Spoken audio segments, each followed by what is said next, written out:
ito na ho yung mga gamit natin. So, isa-isahin ko po ng pag-demo. Ito po yung ito. Yung mga dishwashing ano po na sabon. Ito po, kinat ko lang ho siya.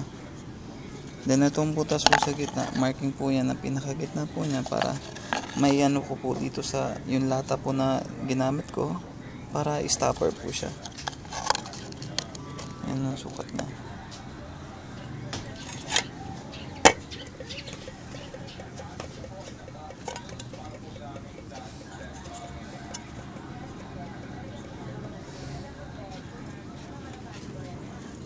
So ito yung takip ng kaldero, ng kaserola.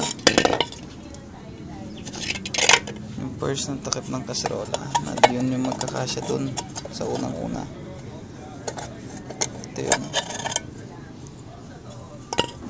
So ito naman po yung sinasabi ko na ito. Yung takip lang ho siya ng ng mga mayonnaise. So pinutol ko po yung para malagyan ko siya ng pampabigat para pag nilagay ko ito hindi ho siya angat, may pampabigat siya, may papatong. Kaya ginanyan ko po yan. So pag pinagsama nyo po yan dito, pag pinagdikit nyo po yan, yan na ho yung time na pwede nyo pong tapean. Yan, titapean po natin yan ng paikot para hindi ho siya gagalaw.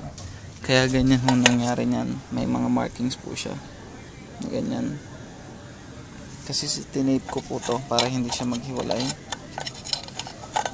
Sabay po ang pinaka-pinali po natin ay ito. Hindi na ho siya titapean kasi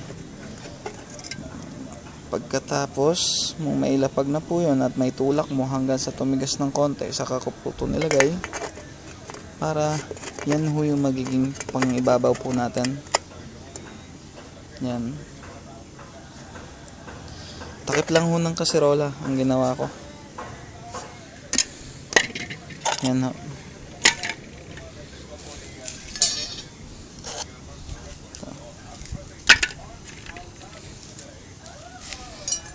Kaya ho ganyan ho po man yan. Then ito po, itong butas na to pwede ho yung mga mineral water na maliliit. Ito yung ginawa ko.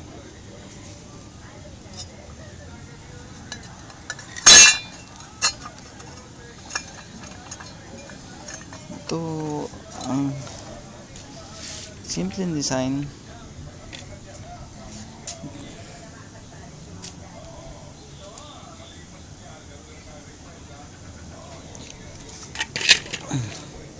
Nga pala, ang sukat ho ng exhaust fan natin is 6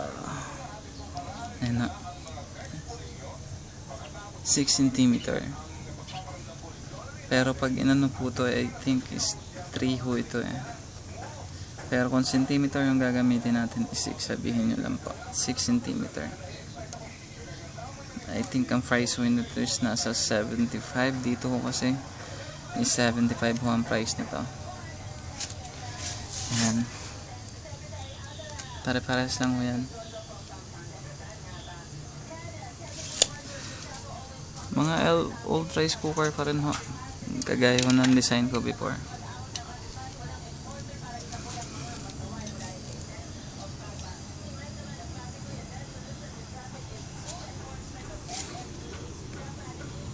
So pag may tanong ho kayo, saan lang ho kayo ng comment doon at sasagutin ko po lahat. Ito na nga pala, meron tayong isang charger, then tack switch para ho in case na kailangan ho nating i-off, hindi na ho natin bubunot-bunutin ho yung charger po sa saksakan, para kung magpapainin na po tayo, pwede po natin patayin, or in case na kung gusto nyo kahit na umandar, buksan lang ho natin to para lumabas po rin yung hangin. Para sino ng design yan, para yung hangin po lumabas din po dito.